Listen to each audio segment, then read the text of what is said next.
বাংলাদেশকে সোনার বাংলা এমনিতেই বলা হয় না, এর পেছনে লুকিয়ে আছে বিশাল বড় খনিজ সম্পদ। নতুন খনির সন্ধান পেয়েছে বাংলাদেশ। তাহলে কি এবার বাংলাদেশের ভাগ্য পাল্টে যাবে? বন্ধুরা, বাংলাদেশের প্রাকৃতিক সৌন্দর্যের পাশাপাশি প্রচুর পরিমাণে খনিজ সম্পদ রয়েছে। এই দেশেও গ্যাস, কয়লার মতো খনিজ সম্পদ রয়েছে। সেই খনিজ সম্পদের তালিকা বৃদ্ধি করার লক্ষ্যে একের পর এক খনিজ সম্পদের সন্ধান করে যাচ্ছে বাংলাদেশের বিভিন্ন সংস্থাগুলি। আপনারা জানেন, কিছুদিন আগে সিলেটে জ্বালানি তেলের খনি পাওয়া গিয়েছে। সেখানে প্রতিদিন কোটি কোটি টাকার তেল উত্তোলন করা হবে। এবং আরও একটি সুখবর রয়েছে, সম্প্রতি আরও একটি খনির সন্ধান পেয়েছে বাংলাদেশ। আর এই খনির সন্ধান পাওয়া গিয়েছে রংপুরের পীরগঞ্জে। নতুন এই খনি থেকে কি কি খনিজ সম্পদ পাওয়া যাবে এবং এটি বাংলাদেশের ভবিষ্যৎ কিভাবে পাল্টে দেবে, সেটাই জানবো আজকের ভিডিওতে। তাছাড়া ইন্টারেস্টিং ব্যাপার হচ্ছে, দেশের উত্তরাঞ্চলে সব থেকে বেশি খনিজ পদার্থ পাওয়া গিয়েছে।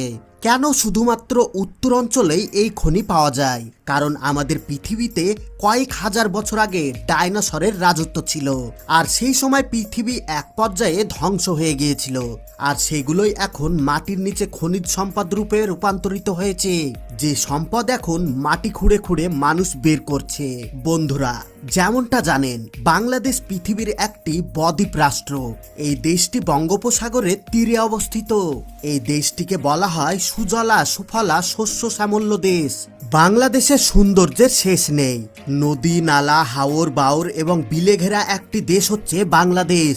এই সুন্দর বাংলা যেন এক এক সময় এক এক রূপে ধরা দেয়, যার কারণে এই 6 ঋতুর কারণে এই দেশকে আদর করে রূপসী বাংলা বলা হয়। পুরো বাংলাদেশ যেন প্রকৃতি দিয়ে ঘেরা, যার কারণে বাংলাদেশের মানুষ যেখানে যাক না কেন নিজের দেশকে ভুলতে পারে না।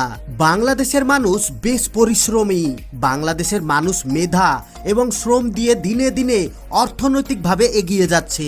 বন্ধুরা, প্রকৃতি থেকে যে সম্পদ পাওয়া যায় তাকে প্রাকৃতিক সম্পদ বলা হয়। তবে প্রাকৃতিক সম্পদ সব দেশে সমানভাবে বন্টন করা হয়নি।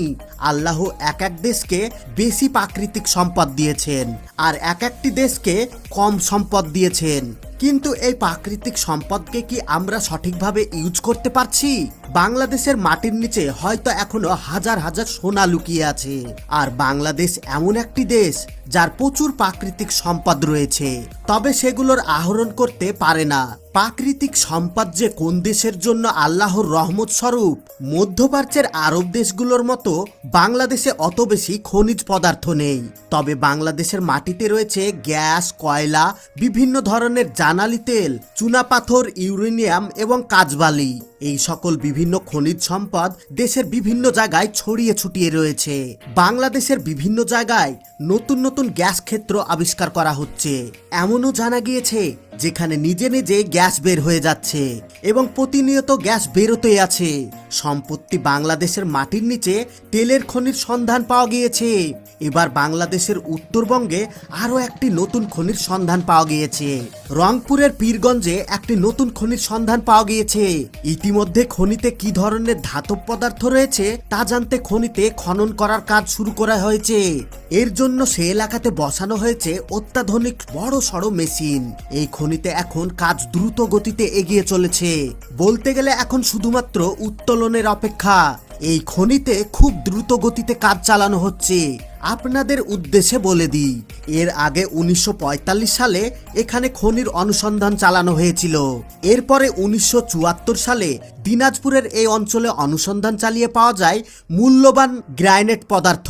1994 সাল থেকে প্রতিদিন এই খনি থেকে উত্তোলন করা হচ্ছে 5,500 মেট্রিক টন গ্রানাইট পাথর।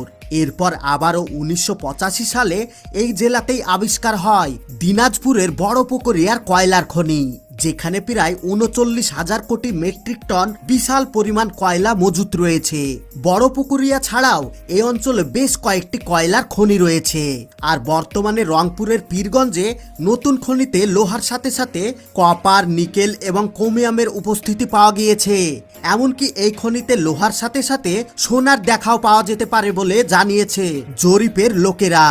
আর যদি তাদের কথা অনুযায়ী এমনটা হয়ে থাকে, তাহলে রংপুরের পীরগঞ্জের দেশে প্রথমবারের মতো পাওয়া যাবে সোনার খনি। তবে এই সোনা সংগ্রহ করা অতটা সহজ কাজ নয়। এই লোহার সঙ্গে যদিও সোনার দেখা মিলে, তাহলে সেটা মাইনিং করা অনেকটাই কঠিন কাজ। খনির গবেষকরা বলেছে এই খনির বেসমেন্ট অনেক বেশি হাই, তাই এখানে স্বর্ণের মজুদ থাকাটা অস্বাভাবিক কিছুই নয়। এর আগে পৃথিবীর অনেক বেসমেন্টে এরকম ভাবে বিপুল পরিমাণে সোনা পাওয়া গিয়েছে। আর সেই সকল খনিতে আমরা যে স্বর্ণ ইউজ করি সেই সকল স্বর্ণ কিন্তু পাওয়া যায় না। এই সকল খনিতে পাওয়া যায় কাঁচা সোনা, অর্থাৎ এইরকম কাঁচা সোনা পাওয়া যায়। আর এই কাঁচা সোনাকে পরিশোধ করে পরে স্বর্ণের অলংকার তৈরি করা হয়। আপনাদের জানার উদ্দেশ্যে বলে রাখি, কাঁচা সোনা একদম নরম হয়ে থাকে। কাদা যে এরকম নরম হয় ঠিক সেই রকমই কাঁচা সোনা নরম হয়, কিন্তু এটা দেখতে সোনালী কালারের। অর্থাৎ খনিতে যে সোনা পাওয়া যায় তা হচ্ছে কাঁচা সোনা, যা সরাসরি জুয়েলারি তৈরিতে ব্যবহার করা যায় না।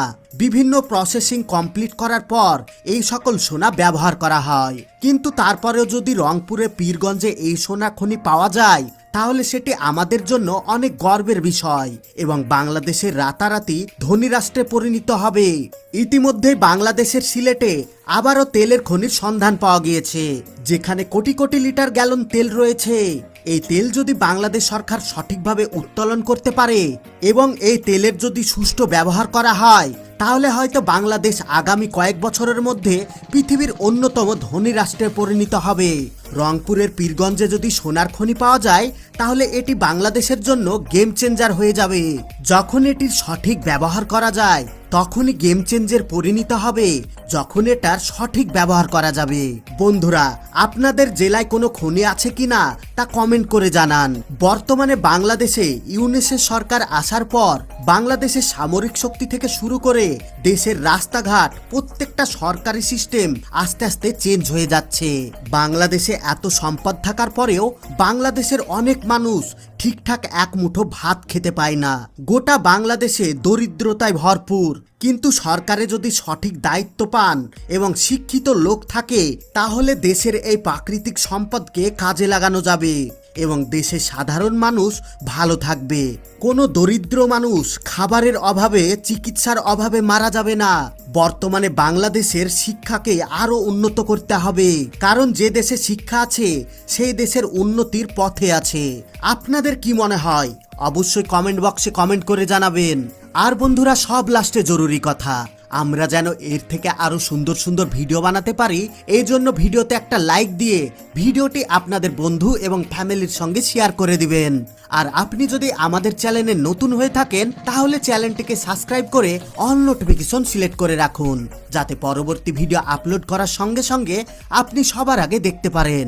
এতক্ষণ পর্যন্ত সঙ্গে থাকার জন্য আপনাদের সবাইকে অসংখ্য ধন্যবাদ।